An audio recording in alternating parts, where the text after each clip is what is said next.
Seahawks fans, wherever you may be, welcome back for another edition of the Seahawks Playbook podcast. Join your host, Bill Alvstad, and co-host, sports writer and football analyst Keith Myers, as we talk Seahawks football.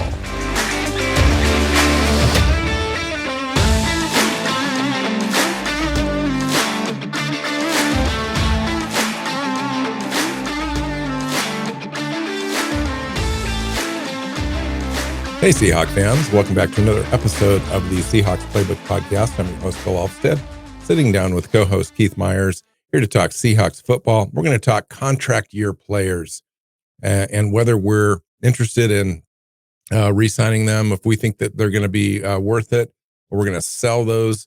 We don't want them back. A lot of it depends on what it plays out in this season and how we feel about that. And some longer term guys, I think we can probably establish now that we'd want back anyway. Welcome in. Yeah, so this is a show where we're not looking at this coming season at 2023. We're looking at 2024, and we're saying, okay, all of these guys that are in their last year of their contract, are we going to bring them back after this season? And so it's more of a buy and sell thing, and we'll see how this goes. This will be interesting. I'm hoping that it generates some discussion, because we don't know how this next year is going to go. Yeah, and I think there is some incentive. I mean, there should be some incentive for some of these guys to have a great year. Some of these guys will have good years anyway, like Bobby Wagner. But that'll be an interesting conversation. Okay, first guy up is the guy with the biggest contract, which is Uchenna Nwasu.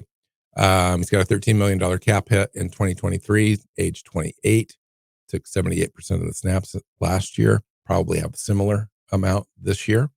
He had great year as far as sacks, and should have a similar year or even possibly better, because now he's got some other people around him. Uchenna Nwasu, Keith, you could almost argue that he could be extended right now. Oh, I would have extended him earlier in this offseason. I would have given him a couple more years in a way that lowered his cap number this year, and helped the team, do some stuff in terms of keeping other guys or signing someone. I would have already extended him. So I'm buy. I'm definitely saying keep him. Absolutely. I think so too. Again, primed to have a great year, really, and earn money. That's, I think, one of the arguments you have about, extending him right now is that he's primed to have a great year. He's only going to get more expensive. But it takes two players to a team and a player to tango. And maybe he wants an opportunity to go test free agency when he's really in his prime and had a great season. That's to be determined. Okay. After that, we've got Bobby Wagner. Bobby Wagner's got a $7 million cap hit, signed a 1-year deal in the offseason to come back in, age 34. Last year with the Rams, he took 99% of the snaps. So healthy guy, comes in for the Seahawks. I would imagine he's probably going to put up similar numbers that he's put up with for his entire history in the NFL, which is, close to 140 tackles, a lot of combo tackles, maybe a couple sacks, maybe a couple pass breakups, interception if we're lucky. Bobby Wagner, Keith. I mean, at this point, I'm in the buy category just because I don't see how the team moves forward. I mean, we saw what happened last year without him. This is a really young defense that needs his leadership. But at the same time, he's 34, right? This is, the end is approaching, and you don't want to be the one who's holding on too long and paying a guy a lot of money to not play, or to not play well. But also, his salary is now more aligned with where he's at in his career. It is true. The $17 million, which is why they, actually, was it 17 or 20, 23? It was something huge. It was going to be 20 when they released him. Yeah. And now he's here at 7. And I think if it's in the, 5 to 8 range for next year, how can you not bring him back? If nothing else, just the leadership he adds is worth it. and I don't see a path forward for the team because they don't have anybody. Well, So, let's talk out of order just a little bit here and mention Jordan Brooks. Jordan mhm, Brooks is also in his unrestricted year. Last year mhm, of his contract, they didn't pick up his 5th-year option. He was drafted in the first round. He's got a $3.89 million cap hit this season. That's going to go up. Jordan Brooks has played well enough where he's going to make more than that, but maybe not as much as his 5th-year option, which would have been $9 or $10 million a year.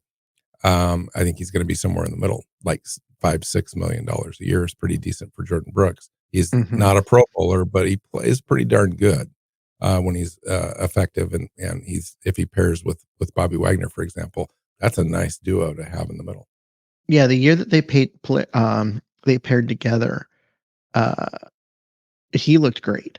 Last year without Wagner, with him being, kind of the only guy there in the middle, and with very little protection up front, he made a ton of tackles, but they were downfield a little too far. Hopefully this year he gets more protection so he can flow to the running lanes and get there, and we'll see. But he's also going to miss a chunk of this year because of health, and I think the health concerns this year, and he's going to put up some pretty low stat numbers overall because if he ends up missing like half the year, I think that keeps his price down. And at 27, this is a guy that's entering his prime, and he was good before. I can't see why you wouldn't bring him back. Yeah, yeah, I agree. I buy that, and he's going to have that's a little bit of a discount in there because of the reasons that you said. Not sure exactly where he's at with his rehab. Team seems to feel confident, although I can't imagine him being back when kickoff comes around the first couple weeks of September. Anything's possible, but I would imagine they probably use an abundance of precaution with him. I would, which means he comes back after week 6, 7, 8, something like that. It has an impact on the roster down the stretch, which would be good news for this defense. But yeah, I'm buying on that. I think he probably ends up getting a 3-year deal, either an extension somehow or another this offseason, or after next season. I think they Mhm. re-sign him and bring him Yeah, back. I don't think Jordan Brooks makes it to free agency. Excuse I me. think he's re-signed before free agency begins. Okay. Noah Fant. Noah Fant is playing on a 5th-year option. He was Hmm. drafted in the first round, so he's playing on a 1-year deal, essentially. And there was talk possibly of using his contract as a way to tap into some salary cap relief when we were needing it, and they elected not to. So he's on that 1-year deal. I like his production. I don't know that he's necessarily worth the $10 million that they're going to pay him for this one season, fully guaranteed. But here we are. And I would imagine if he plays well, he's probably worth a contract to Seattle, but at what Yeah. price? Yeah, that's the thing is it comes down to what price. He's a good enough player, and he's only 27. He's like, yeah, you bring him back, but this is a team that you've got Disley, you've got Parkinson, who's another name that we'll talk about here in a few. Um, is it worth paying him a lot to be here? Or can his production be replaced for less? And right now, he's right there on the border. He's like, I think that I would love to have him back, but I don't know if it's going to be worth the the free Yeah, agency contract that you're going he's to have going to to pay demand. him probably it's $10 to $12 million a year Mhm. to get a player like him back. You've got Parkinson, you mentioned. Let's talk about him now. Parkinson's on the last year of his rookie deal. He's a free agent. Disley's on the roster for another couple of years. He's had some injury issues. Okay, so It's I think also if Fant, expensive. yeah, expensive. I think if Fant leaves, Parkinson's gone. All of a sudden, you went from a pretty decent strength and a full depth position on your offense to a definite question mark as you head into 2024 offseason. So the team may address that. Mm-hmm. They don't really have anybody on the back end. You've got Tyler Mabry out there and a couple of undrafted rookie free agents. Maybe one of those guys emerges and makes you feel a little bit better about your tight end room next offseason. But it's so open right now. I would lean signing him or drafting a guy somewhat early in the draft. Those are your two options, or picking up another free agent. But the tight end groups out there, you're paying, I think, more than we thought you would. You take a look at Disley. Disley's got Mm-hmm. like a top 15 contract for a tight end in the NFL, and he's mostly an inline blocker, one of the best. He gives you a little bit of something there receiving, but he's 25 catches last season. Yeah. And no offense, 45, 45 to 50 a year, and at least in this offense. So I look at this position group, and we're like, oh well, let's just bring everybody back because the talent's there. Well, you're already paying Disley just under 10. You're going to pay Fant just over 10, and even if you're paying um, Parkinson 5 because he's the third on the list, you're talking like 25 million of your cap room to just tight end. Like, Yeah, I don't see how that happens. I think if you want Fant back and you re-sign him, that's signaling the end of the Will Disley era. Um, or yeah. they keep him, let Parkinson go and draft someone, knowing that okay, Disley would have one more year with the team and then go.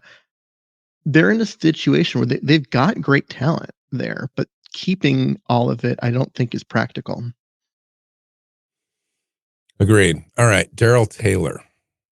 I thought there might have been a reason that Daryl Taylor might not be on this list because he didn't play last year, but he is a restricted free agent. He's So a restricted free agent because he didn't play at all his rookie year. yeah, Um, he had that broken leg thing, and it just never got back to a place where he could get on the field, and so he missed that. And so yeah, so as far as service time and that kind of stuff goes, he is a year short, and that's why he is a right. restricted free agent, whereas other guys drafted in the same Alton year are Robinson was drafted the same year, and yep, he's unrestricted. Right. unrestricted. Okay. So Daryl Taylor came on last year. He's kind of an interesting player. Seemed like he played a little out of his position, his comfort zone at the beginning of the year. Came on last year, showed really he's still got his stuff as far as being able to get the quarterback hurries, all that kind of stuff. Played really decent. He's going to be fairly inexpensive, I would think, to bring back in that rotation role that Seattle likes to have. But does he do enough as far as his ability to be scheme diverse for the Seahawks to be interested? I disagree with the he's going to be cheap. Guy had 9.5 sacks in half a season last year because he essentially did nothing in the first half of the season, and then they kind of changed how they were using him. He kind of fixed what he was doing, and then he got 9.5 sacks in half a season. I think people are going to look at that production and they're going to jump on it the way that the Seahawks jumped on Uchenna Nwasu when he was a free agent. I think Daryl Taylor is going to be expensive to come back, and given what What's your definition of expensive? 14. Wow, I was thinking 9 or 10. Okay. I mean, if it's 9 or 10, I would bring him back because you're looking at, him and Nuasu being bookends on a pass rush that will be elite if he comes in and does what he did in the second half of last year, and Nuasu doesn't, miss a beat, and then the other guys and just the improvement up front. I think that you're going to look at having a great pass rush. So you'd So want to try and make that happen. remind everybody what it means to be a restricted free agent.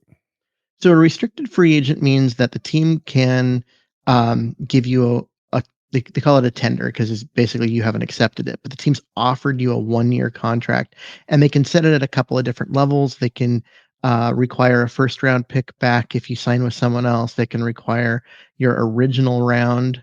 Um, and so if you sign with another team, you get whatever the original draft pick back was, which I believe with Taylor would be a second round pick. Or they can just be the right of first refusal, which means if he signs an offer sheet with another team, the Seahawks can match it or um, choose to let him go. Yeah. And it's harder to get teams interested as a restricted free agent because they know they have to give something up. Yeah. Agreed. But if he knocked it out of the park this year. Yeah, if he knocked it out of the park this year, 9.5 in half a season last year, and if he comes in and has like 11 or 12 sacks this year, there'll be teams that will be willing to give up a first round pick or a second round pick for him, like no doubt. Yeah. And Seattle has quite a bit, in the tank at those positions. They've got Boye Mafe, Derek Hall, Tyreek Smith. Maybe Tyreek turns out. They might not feel the pressure to pay Darrell Taylor. We'll see. Yeah. Similar Alton situation Robinson, with if he Frank actually Clark. if he ends up healthy and playing and has his head screwed on right, he's a guy with tremendous talent as well. Mm-hmm. Okay. Next on my list to talk about is Phil Haynes. We could talk about Phil Haynes or Drew Lock. They both kind of have a similar profile. Phil Haynes. I would sell. He is at best league average.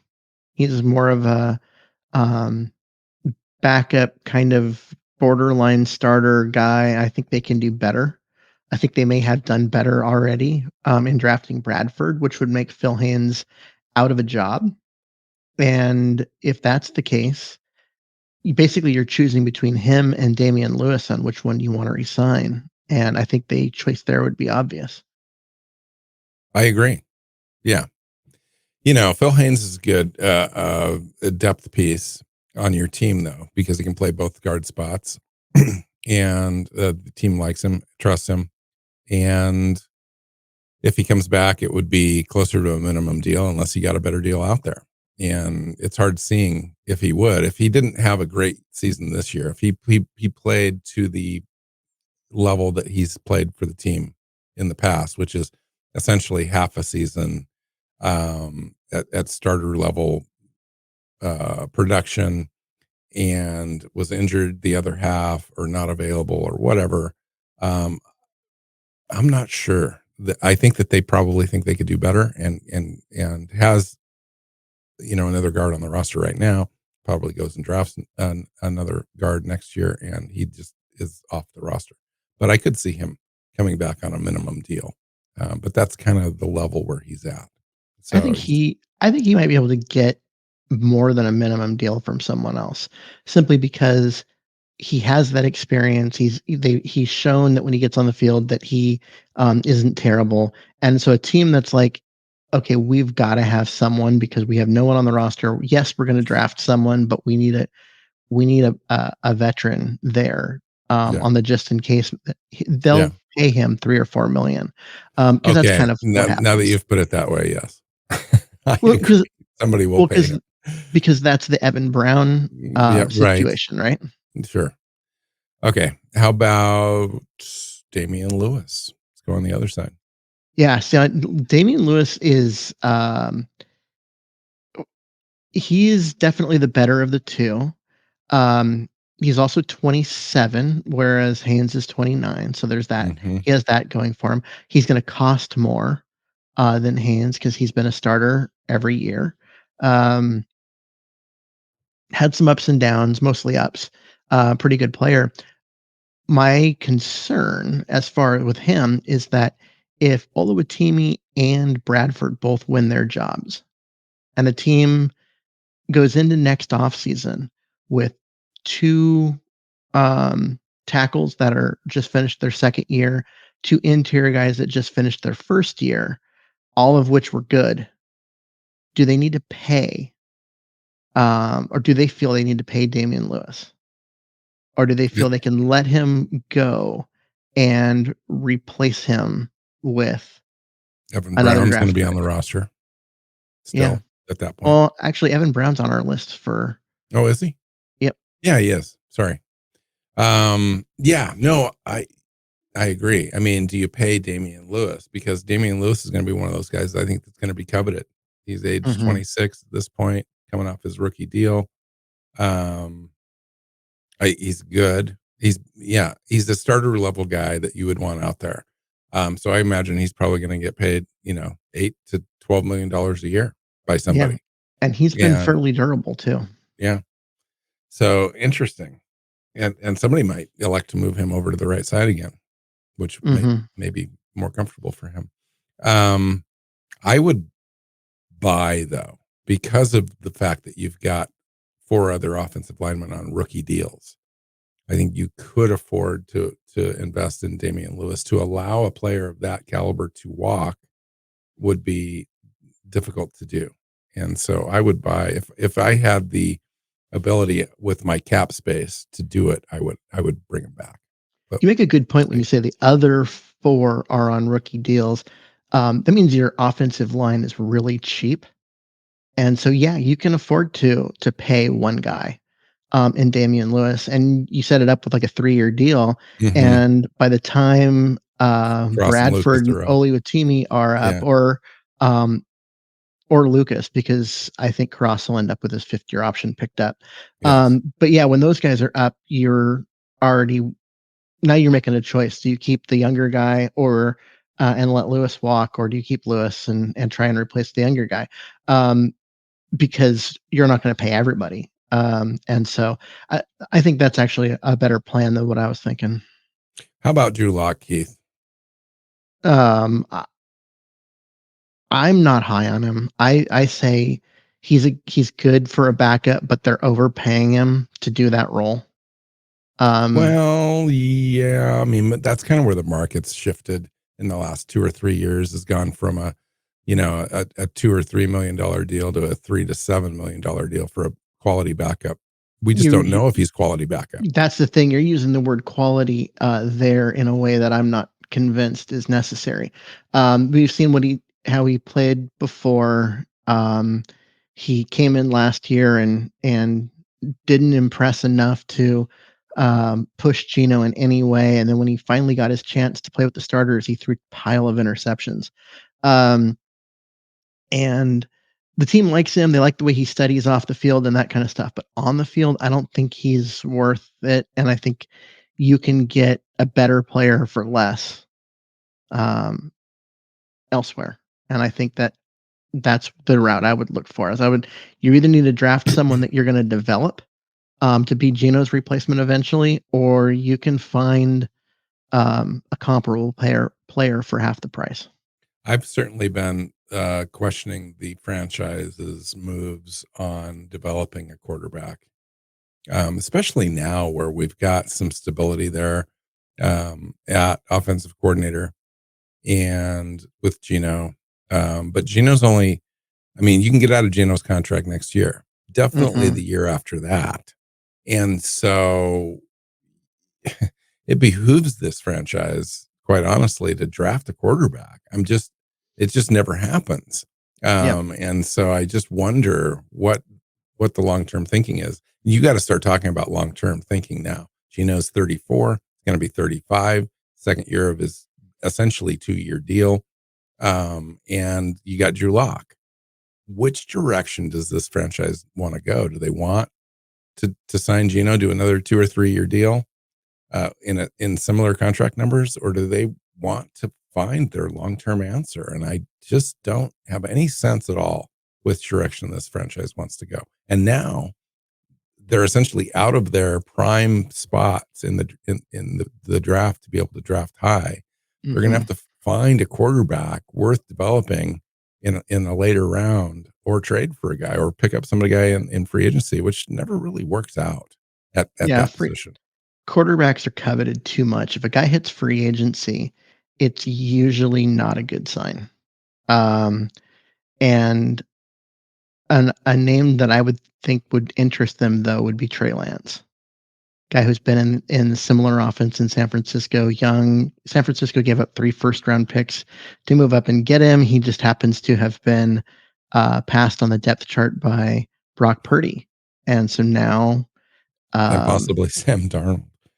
We won't mention that though. um, yeah, we'll see. I mean, Sam Darnold's out there practicing and Lance isn't, and that's the only reason why you keep hearing stuff about Darnold. But if if the team looks at and they go, well, we can make this work with, Purdy's our starter and we just need a backup, then we can move Lance. We can move on. And he might become available and as a young guy with all the tools. He might be someone that you bring in with the idea that let's see what, if he can establish himself. So doesn't have the biggest contract, but as far as stature and importance to the team, I'm going to mention this guy right now, Michael Jackson. He's got a low cap hit this year. He's a restricted free agent next year, 240,000 cap hit in 2024. He's age 27, played 94% of the snaps last year. By all accounts, coming in, not wanting to give up his spot to a rookie draft pick in Witherspoon. Going to fight for that, fight for playing time. Rookie, a restricted free agent. We talked about that previously. The team could kind of put a second round tender on him, first round tender, not going to be an original round tender. I think he has more value than that to me. Well, yeah, the original round tender is he was an undrafted free agent. So yeah, basically the original round tender just gives you the right of first refusal. Yeah, which maybe they do. So what do you think, Michael Jackson? I'm buy on Michael Jackson. I think this is a guy that fought to get on the field, and he was an undrafted player. Got on the field for because of injury, looked really good, but then got himself hurt. The first year, and came back the next year and continued to battle and continued to fight, and ended up winning a starting job across from Woolen in a very deep cornerback room. And that kind of work ethic I love. And if you can keep him, you keep him. Especially if the numbers are right. The fact that he's a restricted free agent, you can probably keep him for a year. And then he gets unrestricted free agency, and then we'll see what the market is for him. He is probably going to want to go find a job where he can start and make a bunch of money. And so there's going to be a little bit of that there. The good news is we've got players to take his place on the roster already. Yeah. Which is why you and I keep talking about potential trade happening, because he's a guy in the final year of his contract who's going to be more expensive to bring back than you probably want to spend, and you're desperately in need of a nose tackle. Yeah. Interesting. All right. Trio of players, and we kind of move this thing along a little bit. Kobe Parkinson, DJ Dallas, Alton Robinson. They're all unrestricted and bring different things to the table as far as the value to this team. I would imagine this conversation turns to what do they do in 2023, but maybe not. Maybe you can look into your crystal ball and kind of figure that out. What do you think? Well, DJ Dallas if he's coming back, it's going to be on a minimum deal because the team has two guys above him. And if he comes in and has a great year, because let's say somebody gets hurt and he ends up like exploding, he has, despite the fact that, teams don't pay running backs on a second contract, he has so little miles on those tires that a team might be like, you know what, he hasn't taken all the hits. Let's go ahead and give him a decent deal and bring him in. I don't know if that's going to happen. I hope it doesn't, because that means one of the guys above him got hurt, and I wouldn't want that. And if that doesn't happen, then I think he'll be available on the cheap. And he's been a good backup running back, a guy that can return kicks and do other things. And if he's on a minimum deal or just above $1.5 million, sure, why not?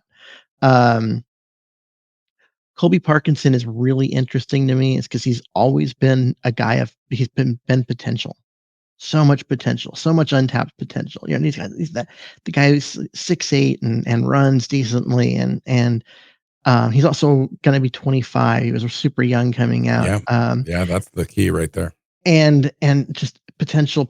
And I'm like, okay, what's the cost? And because I don't like paying a second contract on potential that has not been realized. If you can't realize the potential on your rookie deal, I have a hard time paying you the second one. So really, he's the guy that you want to see in 2024 before you make Yeah, that decision. Yeah. he's the guy. To me, I need him to go out and perform and just do more than he did last season. This year, show that he's continuing to improve, that he's continuing to get closer to that potential that we know is there. We keep hearing about it too, but do something with it. What's the Um, threshold for you as far as receptions and touchdowns that you would like to uh, see from him? 40-5, Wow, that's a little bit more than I thought. or maybe 40-4. Um, I was thinking 25 and 3 or 4. Just a real high productive red zone guy would pique my interest for him returning. well, he But some played team may lay out some cash for him. he played in 40% of the snaps last year. It's not that didn't get on the field. He got on the field. And didn't do much with those Didn't he snaps. have like something like 17 Yeah. receptions or something like that? And a lot of them came later in the year, which I think is a good sign because it shows that he was integrating himself more into the offense. But we'll see what happens this year. If I'm going to pay him, he needs to show me that he's worth paying and that he can be like, okay, he may not be as good as Noah Fant, but since he's so much cheaper, Yeah. it's worth it to keep him around. He needs to show Yeah. me that, and he's going to Yeah. show me that You pretty in much, the if you're going to passing pay game. Parkinson, then you don't pay Fant Yeah. to me. And then you Mhm. draft a guy or bring another guy in. Yep. And he's not there yet. So how about Alton Robinson, Keith? Alton Robinson, there's a guy with so much potential and so many questions. Still only Um, 25 years old. Yep, he'll be 26 when he's a free agent. So he fell into the fifth round because of off-field stuff. Came out, looked good as a rookie. Um, has done some good things. Then didn't play last year because of injury, and the team or Pete Carroll kind of called him out about a month and a half ago, or a month ago, about not getting into the team and they're not working out. With the trainers, that fact that there's been no communication, they don't even know where he's at in his rehab, all of that stuff. And when you think about it with the off field stuff that caused him to drop in the draft, he's going to be in a tough spot. He's got to be healthy. He's got to come in. He's got to earn a spot and basically prove that he's off the field, between the ears, that he's worth re-signing. He's But got the to beat talent, out Tariq Smith, there's that too. essentially. Yeah. Yeah. So, yeah, I agree with you. Okay. How about what does Devin Bush have to do this season to earn another contract with us or with any other team? Because he's getting real close to being one of those players that goes from 1 year contract to 1 year contract, and then all of a sudden he's out of the league. Well, he is that player because he's on a 1-year contract.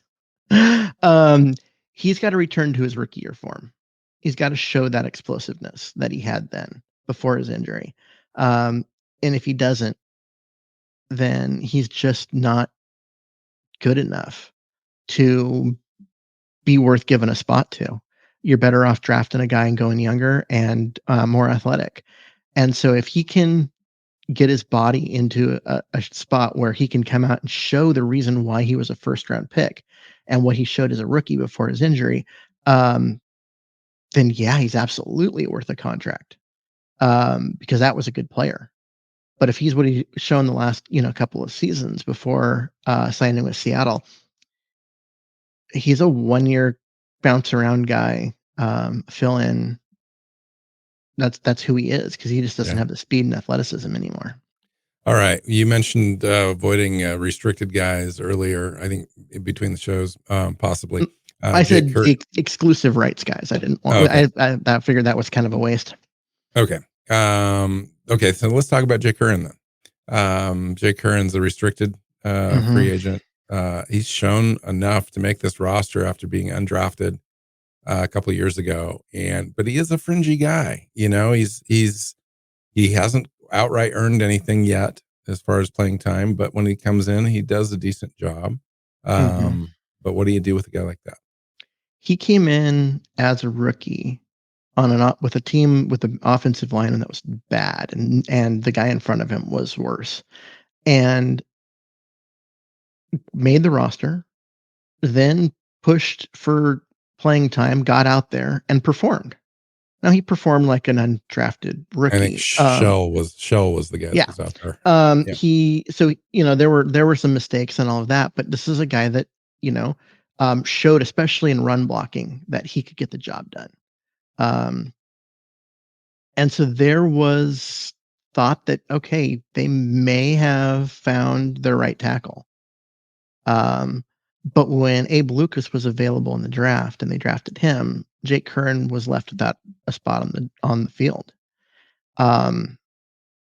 They tried him, I think, because of injuries or because of just trying to get the rotation set up during the preseason. He had some snaps at right guard and looked pretty good there, um, but not good enough to push Gabe Jackson, who was playing poorly last year. So the team really viewed him as a tackle and didn't really want to move him inside. Uh, Even though they know he could do it. Now, in one game, because of some injuries, he ended up coming in and playing, and for the first couple series looked awful at right guard. And we were like, "Ooh, this is looking bad." Like maybe that his height, which is not he's really tall. It's not a benefit when you're on the inside and you're that tall.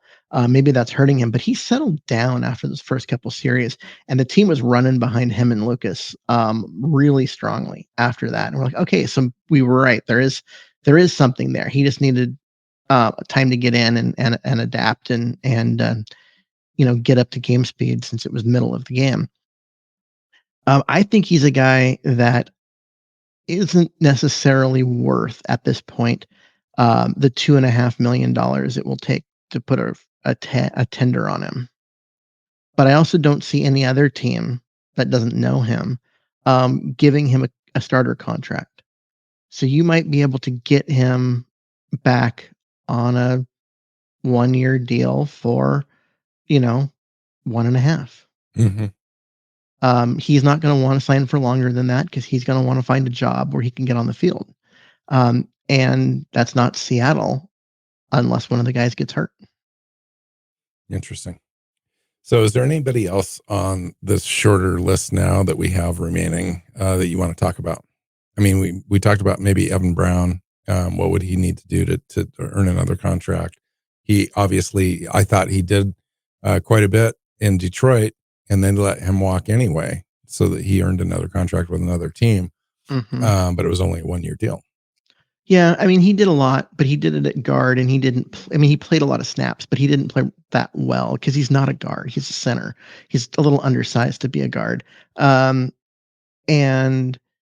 when you win with quickness, not power, that's why you're a center and not a guard.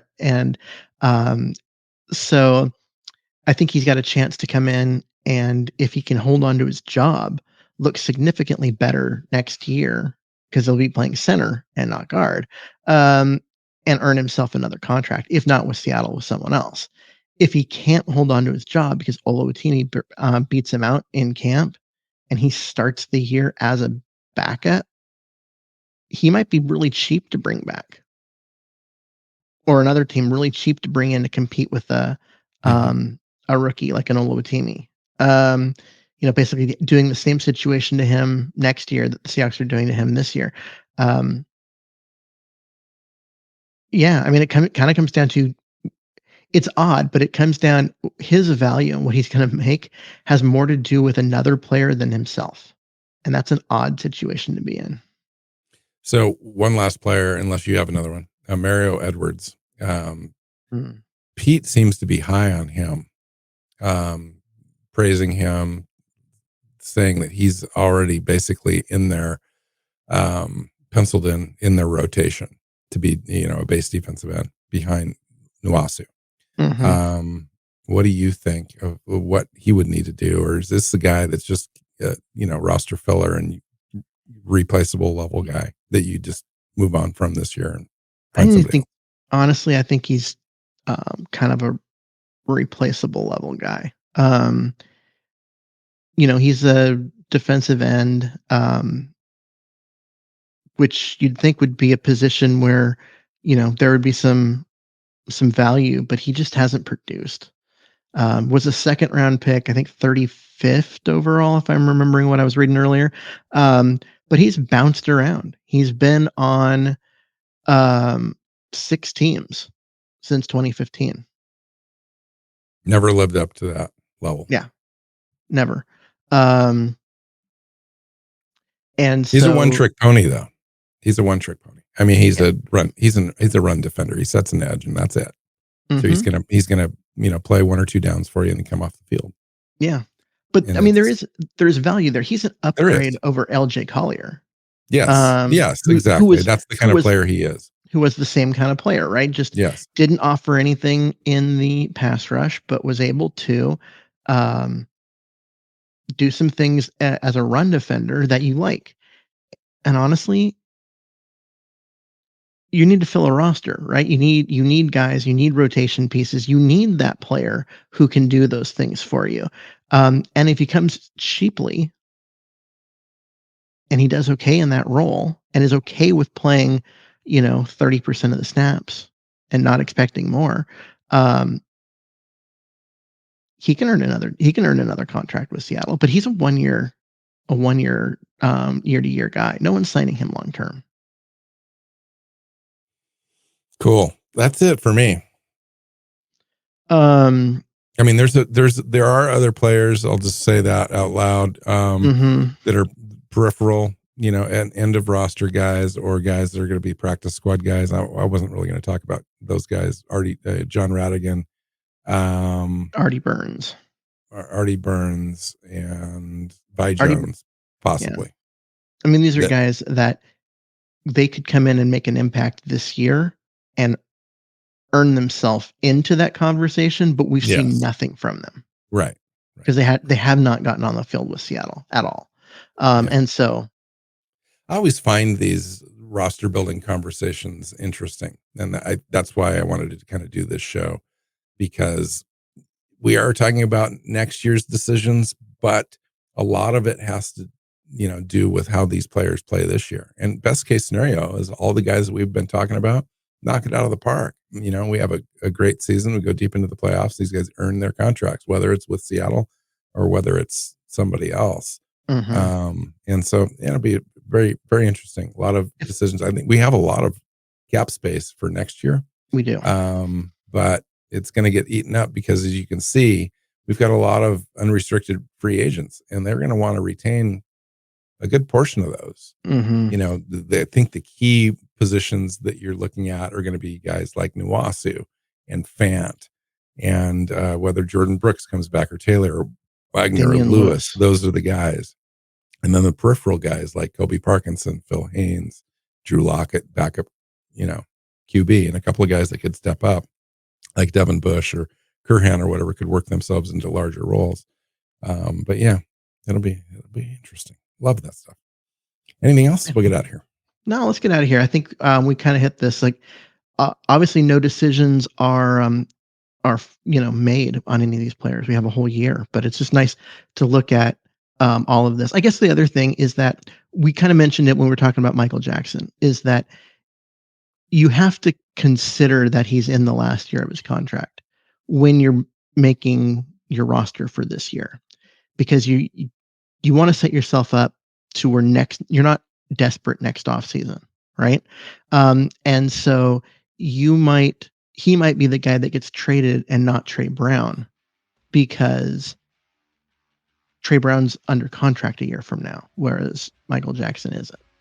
And so there's just that part going for you. It is an interesting situation, but we'll see.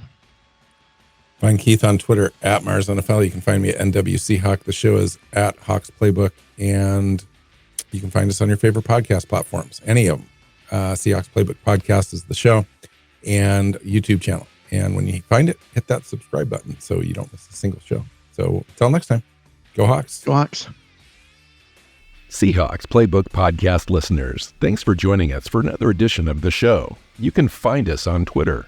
Bill is at NWSeahawk, Keith is at Myers NFL, and the show is at Hawks Playbook.